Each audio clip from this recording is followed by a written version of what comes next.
would have introduced me if he were here. He would have introduced me as his one and only wife, his friend, his Orekilewa. Yes. Ajoke. Actually, he named me those. And this week he added one, and he has been texting me with it. He's called it his Akombe Kore. So when he, so all my text messages, this is like my Akombe Kore, my Orekelewa. So that's how he would have introduced me, and that is my one and only Dele. I told him recently, I said, this Pastor Israel is foreign. I'm looking for my Dele back. And I've got my Dele. So that's my own husband, Augusta Olaore. Being non-judgmental. And the non-judgmental, I take it to the next level of giving the gift of no condemnation. I've always found out that even when it is the issue of not picking up the phone, or infidelity, we become stuck and burdened the moment we write off our spouse. Like there's no hope. Like this person is a write-off, and that's what usually leads to divorce. It leads to divorce when it's like, I can't deal with this any longer. This person is condemned. This person is a confirmed person in this behavior. But I have found it that when I'm able, number one, to isolate that singular behavior from the overall person of my spouse. So for example, like I gave you the example of this issue of my in-laws coming and my husband swinging in and they are talking in Ghanaian language, and all of a sudden I feel like a foreigner. I'm able to, in that moment, even though I don't like that behavior hurts me, I'm quickly able to know that this guy is not a bad guy. I'm not going to throw him away. He's not acting right on this level, but I quickly remember that he's a great husband. I remember the times that he has had to do A, B, C, D, or other things for me. And for the fact that when we talked about this, he actually agreed and understood that, yes, it's not right. So I don't condemn him. And when you don't condemn and you don't judge, it gives room for growth. It gives room for discussion, and it gives hope in the relationship.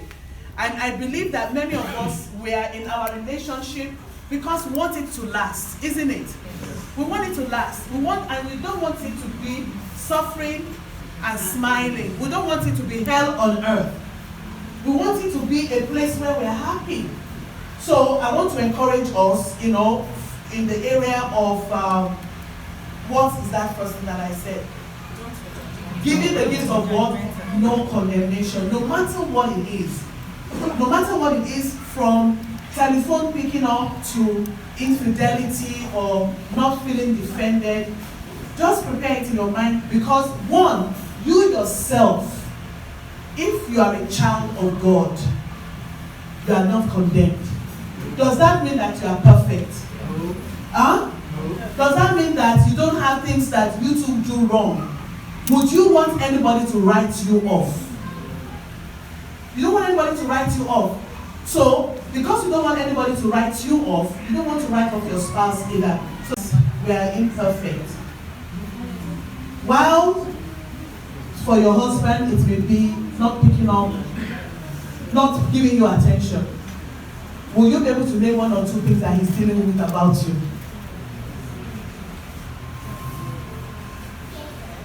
Yes, that is.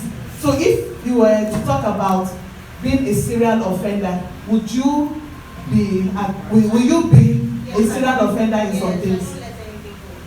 Do you see? We too are serial offenders in one thing or the other.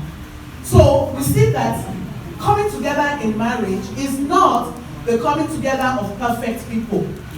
Do we all agree on that? Yes.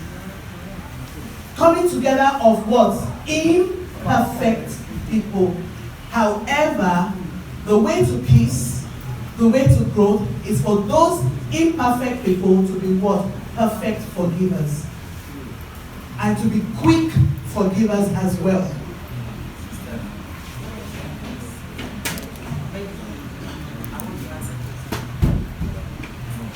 that the gift of forgiveness is actually a gift to who? When you give forgiveness, when your spouse hurts you and you waive your right to hurt them for hurting you and you let go, who have you done favor for? You've done yourself a favor. You are the one that have freed yourself of all those negative, toxic emotions that affect our health. Do you know that unforgiveness has been linked to breast cancer? Correct. Yes. Correct. As a matter of fact, it was found out that women that had breast cancer actually were women that had issues against men. Not all the time. But they have found that when some of those women they had issues in their life, it's either against a husband or a brother or a father or uncle that has been linked to breast cancer in particular. So what we're saying is that forgiveness is a gift that you give to yourself. Therefore, that is why you want to be kind to yourself very quickly. Okay, by letting go of those toxic emotions that builds into resentment.